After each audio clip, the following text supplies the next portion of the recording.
దేవుని స్తోత్రం. కూడి వచ్చిన విశ్వాసులందరికీ ప్రభుపక్ష వందనాలు తెలియచేస్తున్నాను. మరి దేవుడు అనుగ్రహించిన మరి యొక్క శ్రేష్టమైన సమయాన్ని బట్టి దేవునికి వందనాలు.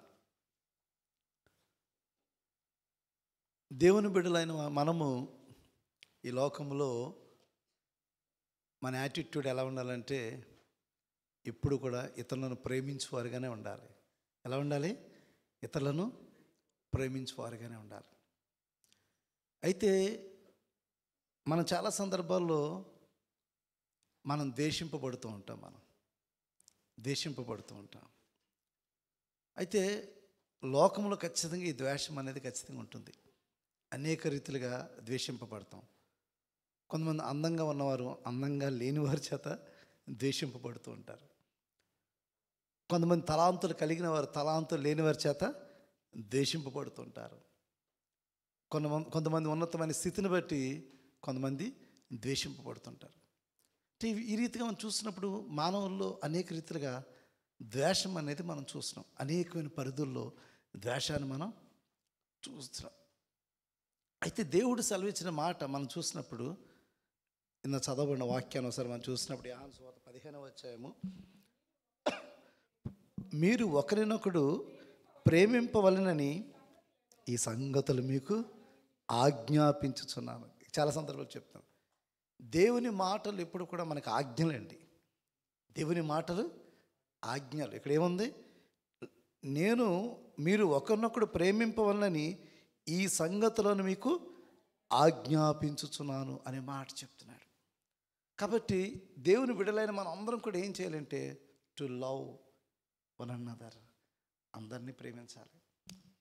కానీ ఒకసారి మనం ఆలోచన చేసినప్పుడు మనం చాలా సందర్భాల్లో అట్టి రీతిగా మనము ప్రేమించలేకపోతున్నాము.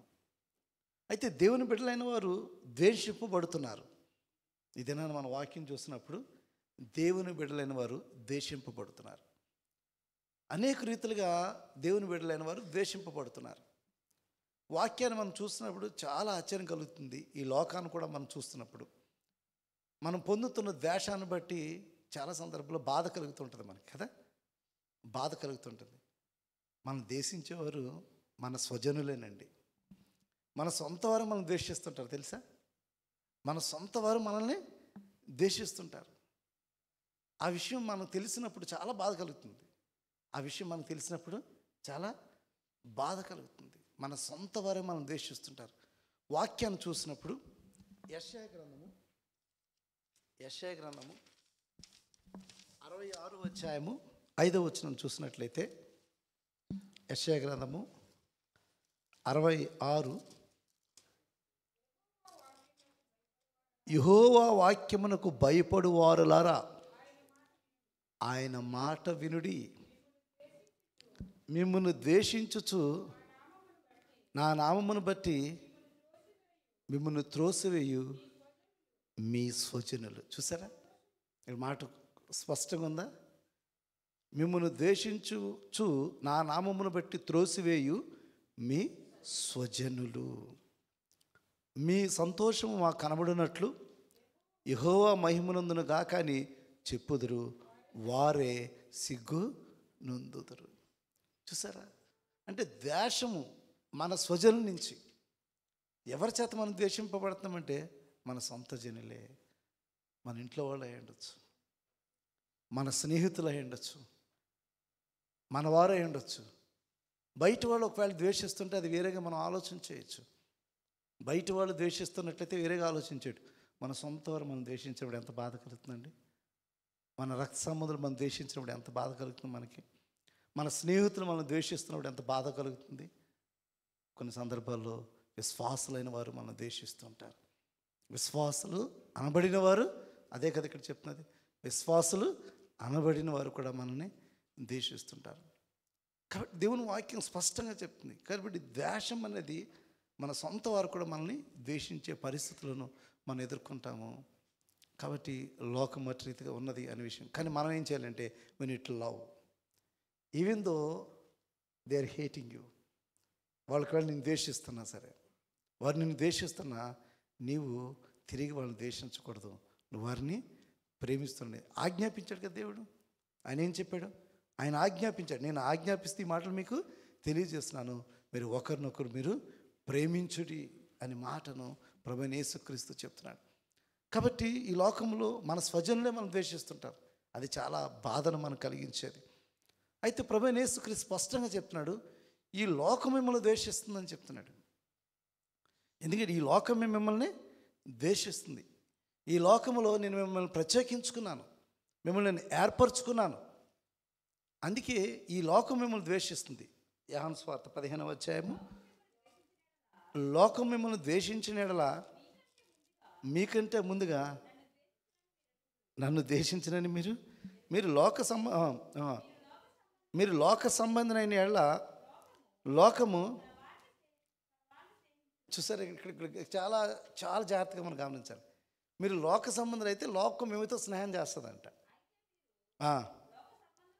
అయితే మీరు లోక సంబంధులు కారు, నేను మిమ్మల్ని లోకము నుండి నేను లోకము నుంచి మిమ్మల్ని ఏర్పరచుకుంటుని, అందుచేతనే లోకం మిమ్మల్ని ద్వేషించడానికి కారణం ఏంటంటే కూడా ఇక్కడ యేసే స్పష్టంగా చెప్తున్నాడు.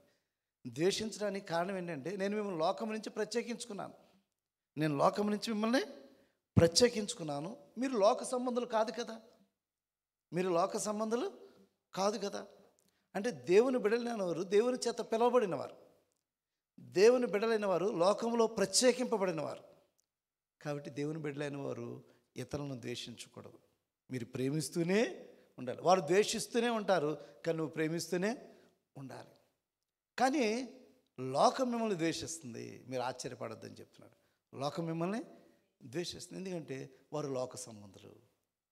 మీరు కూడా లోక సంబంధులు అనుకోండి, లోకం మిమ్మల్ని స్నేహిస్తుందంట, లోకం మిమ్మల్ని ఇష్టపడుతుందంట, లోకం మిమ్మల్ని ఇష్టపడుతుంది. ఎందుకంటే మీరు కూడా లోకస్తులైన యెడల, మీరు కూడా లోకస్తులలో జీవిస్తున్నారు అనుకోండి, లోకంలో ఉన్నవారు మిమ్మల్ని చాలా ఇష్టపడుతుంటారు వాళ్ళు. కానీ మీరు ప్రత్యేకంగా జీవిస్తున్నారు అనుకోండి, దేవుని కొరకు మీరు జీవిస్తున్నారు, దేవుని బిడ్డల వల్ల జీవిస్తున్నారు, ఖచ్చితంగా లోకం ఏం చేస్తుందంటే మిమ్మల్ని ద్వేషిస్తుంది అని దేవుని వాక్యం స్పష్టం. ఒకటి చూసాం, మన స్వజనులు మనల్ని ద్వేషిస్తారంట, మన స్వజనులు మనల్ని ద్వేషిస్తారు. చాలా బాధగా ఉంటుంది. మన స్వజనులు మన మీద అసూయ చూపిస్తుంటారు, మన స్వజనులు మన మీద అసూయను చూపిస్తుంటారు. బయట వాళ్ళు కాదు, మన స్వజనులే. విశ్వాసులైన వారు అసూయ చూపిస్తుంటారు, విశ్వాసులైన వారు ద్వేషిస్తుంటారు. కాబట్టి మన స్వజనులు మనల్ని ద్వేషిస్తారంటారు, అదేవిధంగా లోకం మనల్ని ద్వేషిస్తుంది. దానికి కారణం కూడా స్పష్టంగా చెప్పాడు ఆయన. ఎందుకంటే మనం లోకస్తులము కాదు, మనం లోకంలో నుంచి ప్రత్యేకించాడు కాబట్టి ఖచ్చితంగా లోకం మనల్ని ద్వేషిస్తుంది. అయితే దానికంటే ముందు లోకం నన్ను ద్వేషించిందని చెప్తాడు. ఎందుకంటే ఈ లోకంలో ఆయన పవిత్రంగా జీవించాడు, నీతిగా జీవించాడు, అందుకే యేసయ్యను ద్వేషించింది. న్యాయం చెప్పాడు, అందుకే యేసయ్యను వారు దూషించారు. యేసయ్య మీద నిందలు మోపాలని చూశారు. యేసయ్య ఏదైనా చెప్తుంటే దానిలో తప్పులు పట్టాలని చూశారు. వారు యేసయ్యను హత్తుకోలేకపోయారు, యేసయ్యను వారు ప్రేమించలేకపోయారు. అదేవిధంగా యోహాను సువార్త 17:14 కూడా చూసినట్లయితే 17,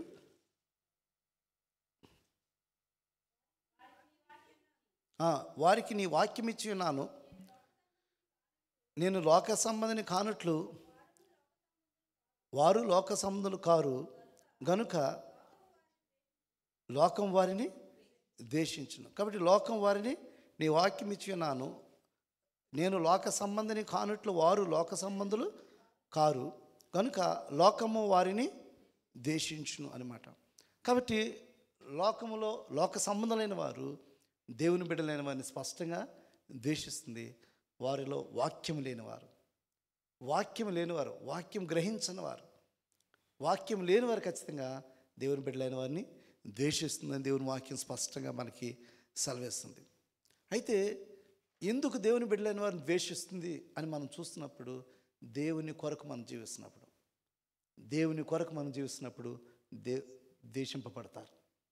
దేవుని కొరకు మనం జీవిస్తున్నప్పుడు ద్వేషింపబడతారు. ఖచ్చితంగా మన జీవితంలో ఎన్నో స్టేజెస్లో నువ్వు దేవుని కొరకు నీతిగా నువ్వు జీవిస్తున్నట్లయితే నీ మీద నింద వస్తుంది. నువ్వు దేవుని కొరకు న్యాయంగా జీవిస్తున్నట్లయితే, నువ్వు దేవుని కొరకు పవిత్రంగా జీవిస్తున్నట్లయితే ఖచ్చితంగా ఈ నిందలు, ఈ అవమానాలు, ఈ మాటలు, ఈ సూటిపడి మాటలు ఇవన్నీ కూడా అనుభవించాలి. దేవుని వాక్యం అదే చెప్తుంది. లోకా సువార్త 6వ అధ్యాయము 22వ వచనం చూసినట్లయితే, లోకా సువార్త 6వ అధ్యాయము 22వ వచనం, మనుష్య కుమారు నిమిత్తము మనుషులు మిమ్మల్ని ద్వేషించి వెలివేసి నిందించి మీ పేరు చెడ్డదని కొట్టివేయినప్పుడు మీరు దాన్ని చూసా. అంటే మనుష్య కుమారు నిమిత్తం, అంటే దేవుని కుమారు నిమిత్తం మనుషులు మిమ్మల్ని ద్వేషించి వెలివేసి నిందించి మీ పేరు చెడ్డదని కొట్టివేయినప్పుడు మీరు దాన్ని, అటు రీతిగా దేవుని కొరకు మీరు నిందలు పడుతున్నప్పుడు, దేవుని కొరకు మీరు అవమానాలు పడుతున్నప్పుడు, దేవుని కొరకు మీరు కొడుతున్నప్పుడు ఖచ్చితంగా మీరు ధన్యులని ప్రభువైన యేసుక్రీస్తు స్పష్టంగా సెలవిస్తున్నాడు. కాబట్టి ఈ లోకంలో దేవుని కొరకు జీవిస్తున్నాం అంటే అది మామూలు విషయం కాదు. దేవుని కొరకు జీవించాలంటే అది మామూలు విషయము కాదు. దేవుని కొరకు జీవిస్తున్నామంటే మనం వీటన్నిటికీ సిద్ధపడాలి. వీటన్నిటికీ సిద్ధపడాలి. చాలా కాలం మనం చాలా చూసినప్పుడు నేటి ప్రాస్పరిటీ గాస్పల్ అని చెప్పి అనేక మంది బోధకులు ఏం చేస్తున్నారంటే, దేవుని యొద్దకు రండి మీకు ఆశీర్వాదాలు ఉంటాయి అంటున్నారు. కానీ దేవుని యొద్దకు, దేవుని నామాన్ని మనం ఈ లోకంలో జీవిస్తున్నప్పుడు శ్రమలు ఉంటాయి. మనకి దేవుని నామాన్ని ఈ లోకంలో జీవిస్తున్నప్పుడు శ్రమలు ఉంటాయి. దేవుని కొరకు నీతిగా జీవించాలంటే, దేవుని కొరకు నీతిగా జీవించాలంటే ఈ లోకంలో మనకి శ్రమలు ఉంటాయి, ద్వేషింపబడతామని దేవుని వాక్యం సెలవిస్తుంది. దాని కొరకు మీరు ఆశ్చర్యపడవలసిన అవసరం లేదని దేవుని వాక్యం సెలవిస్తుంది. అదేవిధంగా లోకా సువార్త 21:17-18 వచనాలు కూడా చూసినట్లయితే, 21:17-18 వచనాలు, నా నామము నిమిత్తము మీరు మనుషులందరి చేత, చూసారా, నా నామము నిమిత్తము మీరు మనుషులందరి చేత మీరు ద్వేషింపబడతారు. కానీ మీ తల వెంట్రుకల్లో ఒక్కటైనా నశింపదు. మీరు మీ ఓర్పు చేత మీ ప్రాణమును నా నామము నిమిత్తం మీరు మనుషులందరి చేత, ఇక్కడ చెప్తాం అందరూ అంటే దేవుని కొరకు ఎవరైతే జీవిస్తున్నారో వారు మనుషులందరి చేత ద్వేషం పడతారంట. ఇక్కడ అంతే కదా వాక్యం ఉంది. మనుషులందరి చేత ద్వేషం పడతారు. చాలా కష్టంగానే ఉంటుంది. ఆ లైఫ్ అనేది చాలా కష్టంగా ఉంటుంది. దేవుని కొరకు జీవిస్తున్నప్పుడు అందరి చేత ద్వేషాన్ని పొందుకోవడం అనేది చాలా కష్టంగా ఉంది. చాలామంది అందుకే కాంప్రమైజ్ అయిపోతుంటారు. లైఫ్లో ఏం చేస్తారంటే చాలామంది మనుషులతోటి చాలా కాంప్రమైజ్ అయిపోతారన్నమాట. అంటే వాళ్ళతో కాంప్రమైజ్ అయిపోతే మనకి ద్వేషం ఉండదు. వాళ్ళతో మనం రాజీ పడిపోతే, వారితో మనం రాజీ పడిపోయామనుకోండి, అక్కడ మనం ద్వేషాన్ని తప్పించుకోవచ్చు అన్నమాట. చాలామంది ఆ విధంగా ఉంటారన్నమాట. చాలామంది మనుషులు ఎటు రీతిగా ఉంటుంటే కాంప్రమైజ్ అయిపోయే లైఫ్ అన్నమాట. కాంప్రమైజ్ అయ్యే లైఫ్ ఆ జీవితం మంచిది కాదండి. ఆ జీవితం మంచిది కానే కాదు. ఆ విధంగా జీవించాల్సిన అవసరం లేదు. ఇక్కడ మనమే ఆలోచించుకోవాలి. చాయిస్ మన ముందు ఉంది. జీవిస్తామంటే దేవుని కొరకు జీవిస్తావా, మనుషుల కొరకు జీవిస్తావా? మనుషుల కొరకు జీవిస్తున్నప్పుడు రాజీ పడిపోవడం. ఇంకా మనుషుల కొరకు, ఎందుకంటే నువ్వు మంచిగా జీవిస్తున్నట్లయితే వాడు నిన్ను ద్వేషిస్తాడు. ఇప్పుడు నువ్వు మంచితనాన్ని వదులుకున్నావు అనుకో, వాడు నిన్ను ప్రేమిస్తాడు. అంతే కదా. నువ్వు లోకం నుంచి ప్రత్యేకింపబడ్డావు. నువ్వు లోక సంబంధం కానప్పుడు లోక సంబంధం అయినట్లయితే లోకం నిన్ను స్నేహిస్తుంది. నువ్వు లోక సంబంధం కానప్పుడు లోకం నిన్ను ద్వేషిస్తుంది. కాబట్టి ఇక్కడ రాజీ పడే జీవితం మన జీవితంలో ఎప్పుడు కూడా వద్దండి. అటువంటి జీవితం మనకు వద్దు. పరిస్థితులకు రాజీ అయిపోవడం, మనుషులకు రాజీ అయిపోవడం, ఆయా పరిస్థితులు బట్టి నీ జీవితాన్ని కాంప్రమైజ్ అయ్యి నువ్వు జీవించాలనుకున్నప్పుడు నువ్వు దేవుని కొరకు ఎప్పుడు జీవించలేవు. నువ్వేమనుకుంటున్నావు అంటే సేఫ్ జోన్ అనుకుంటున్నావు. అది నువ్వేమనుకుంటున్నావు సేఫ్ జోన్ అన్నమాట. ఆ పరిస్థితిలో నేను సేఫ్ జోన్లో ఉన్నాను, నాకు ఇటువంటి బాధ అవసరం లేదు అని అనుకుంటున్నామేమో. బాధపడినా నిందపడినా దేవుని కొరకే జీవించినవు. మరి ఒక దేవుని వాక్యం మనం చూసినప్పుడు మత్తయి సువార్త 10వ అధ్యాయం 22వ వచనం చూసినప్పుడు, మత్తయి సువార్త, మీరు నా నామము నిమిత్తము అందరి చేత ద్వేషింపబడుతురు, అంతం వరకు సహించేవాడు. చూసారు, మీరు నా నామము నిమిత్తము అందరి చేత ద్వేషింపబడుతురు, అంతం వరకు సహించేవాడు రక్షింపబడును. కాబట్టి మనం మనం అంతం వరకు సహించేవారుగా ఉండాలన్నమాట. ఓర్పు కావాలి మనకి, ఓర్పు కావాలి. దేవుని సాక్ష్యాన్ని కాపాడుకోవాలంటే ఓర్పు చాలా అవసరమైందండి. ఓర్పు ఎన్నో నిందలు వస్తాయండి. దేవుని కొరకు జీవిస్తున్నప్పుడు ఎన్నో నిందలు, ఎన్నో అవమానాలు వస్తుంటాయి. అనేకమైన దెబ్బలు కూడా తగులుతుంటాయి. చాలా అవమానిస్తారు, లేనిపోని వార్తలు సృష్టిస్తారు మన కొరకు. వీటన్నిటినీ కూడా ఓర్చుకొని మనము వెళ్ళాలి. చివరి వరకు మనము అటు రీతిగా వెళ్ళాలండి. ఈ లోకంలో చనిపోయేంతవరకు ఇలాగే ఉంటుందండి. చనిపోయేంతవరకు కాంప్రమైజ్ అయి జీవించారా, ఆ పరిస్థితిని బట్టి మీరు రాజీ పడిపోవచ్చు మీరు. కానీ దేవుని కొరకు జీవిస్తున్నప్పుడు ఖచ్చితంగా ఈ నిందలను, అవమానాలను అన్నీ కూడా భరించాలని దేవుని వాక్యం సెలవిస్తుంది. అదేవిధంగా 1 యోహాను పత్రిక 3వ అధ్యాయము 13వ వచనం చూసినట్లయితే, 1 యోహాను పత్రిక 3వ అధ్యాయము, సహోదరులారా లోకం మిమ్మల్ని ద్వేషించినలా ఆశ్చర్యం. చూసారా, లోకం మిమ్మల్ని ద్వేషించినలా, లోకంలో వ్యక్తులు మిమ్మల్ని ద్వేషించినలా నువ్వు ఆశ్చర్యపడద్దు.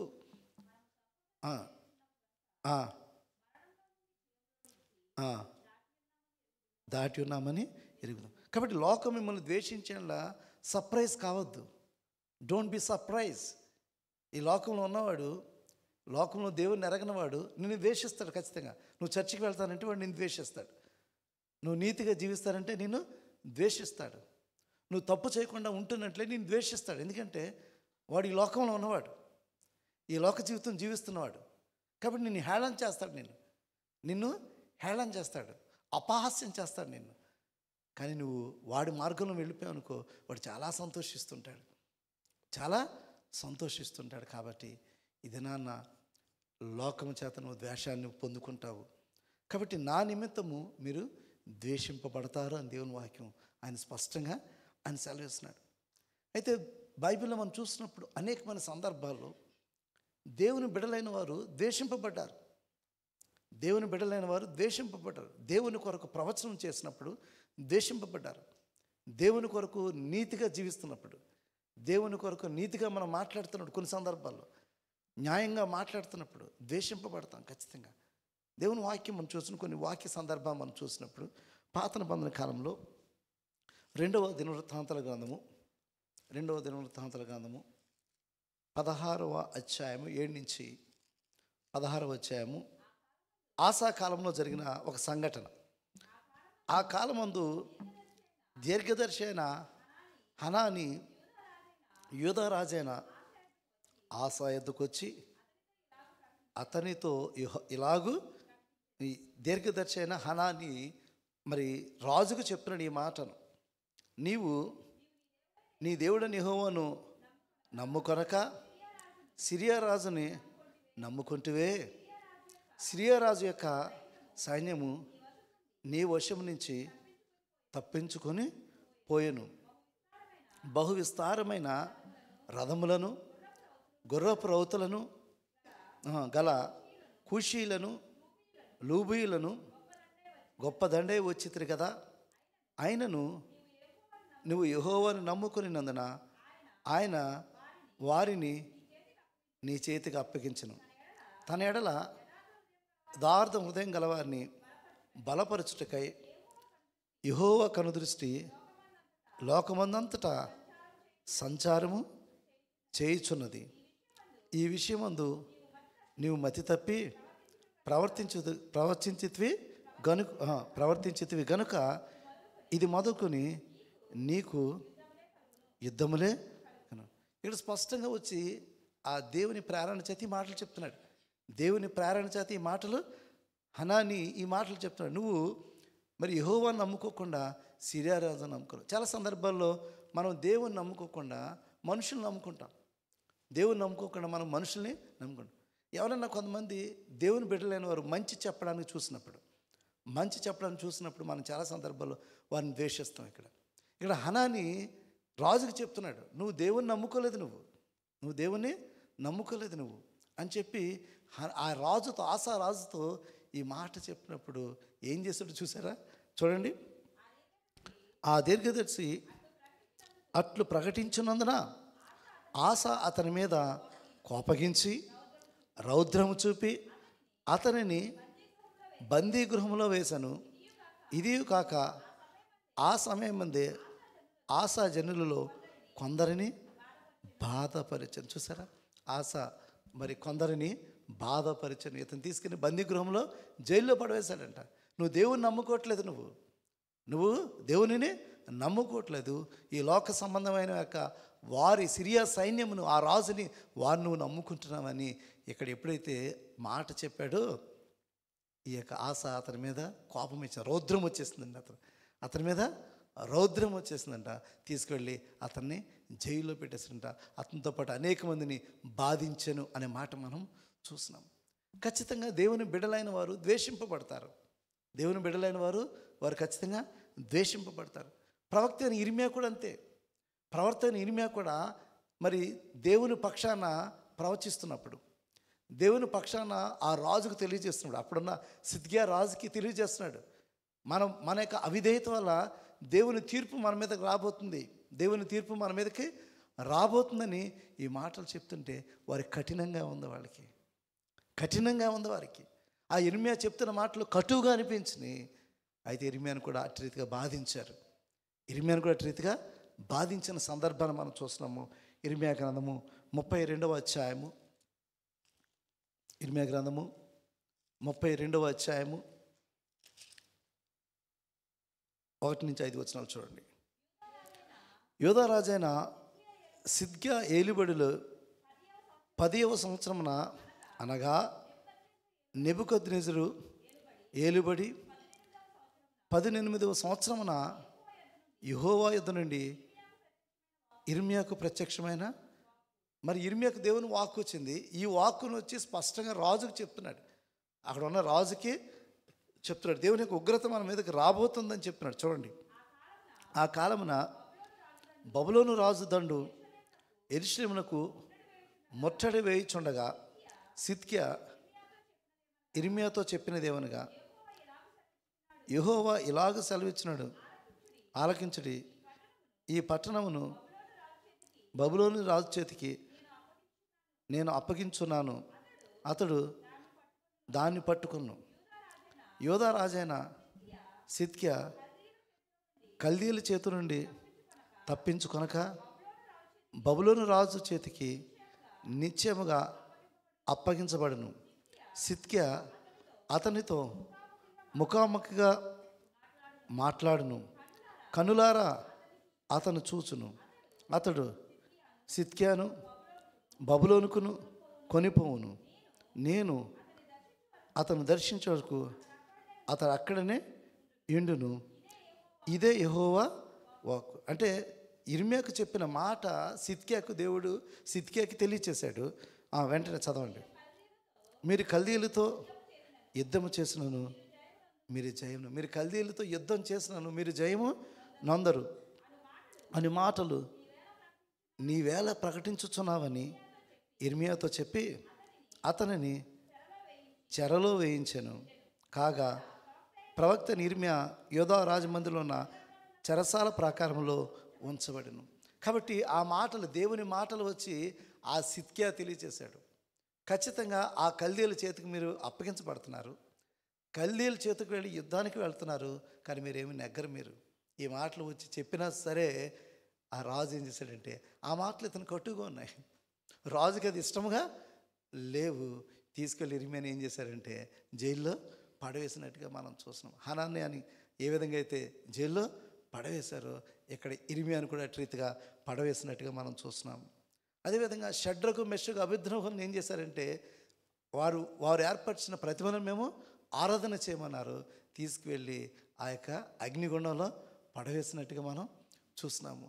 కాబట్టి దేవుని బిడ్డలైన వారిని వారు ద్వేషింపబడతారు, దేవుని బిడ్డలైన వారు దూషింపబడతారు, దేవుని బిడ్డలైన వారు హింసింపబడతారని వాక్యాలు మనం చూస్తున్నాం. ఈవెన్ ప్రభువైన యేసుక్రీస్తు శిష్యులు కూడా, ప్రభువైన యేసుక్రీస్తు శిష్యులు కూడా వాక్యం చెప్పొద్దని వాళ్ళని గద్దించారు, వాక్యం చెప్పొద్దు వారిని గద్దించారు, వారిని హింసించినట్టుగా కూడా దేవుని వాక్యం చూస్తున్నాం. అపోస్తుల కార్యములు 5వ అధ్యాయము, అపోస్తుల కార్యములు 5వ అధ్యాయము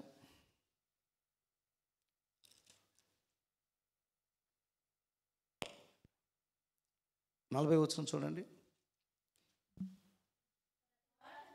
వారు అతని మాటకు సమ్మతించి అపోస్తలులను పిలిపించి కొట్టించి యేసు నామమును బట్టి బోధింపకూడదని ఆజ్ఞాపించి వారిని చూసారా, అపోస్తులను వారు పిలిపించి కొట్టించి యేసు నామమును బట్టి బోధించకూడదని చెప్పి వారికి ఆజ్ఞాపించి విడుదల చేసినట్టుగా మనం చూస్తాం. కాబట్టి అపోస్తులను కూడా హింసించారు, అపోస్తులను కూడా కొట్టినట్టుగా మనం చూస్తున్నాము, అపోస్తులను కూడా జైల్లో పెట్టినట్టుగా కూడా మనం చూస్తున్నాము. పౌలు భక్తుని జైల్లో పెట్టాడు, పౌలు భక్తుని జైల్లో పెట్టారు, అపోస్తులను జైల్లో పెట్టినట్టుగా మనం చూస్తున్నాము, పేతురు భక్తుడిని జైల్లో పెట్టినట్టుగా మనం చూస్తున్నాము, పేతురు భక్తుని హింసించినట్టుగా మనం చూస్తున్నాము.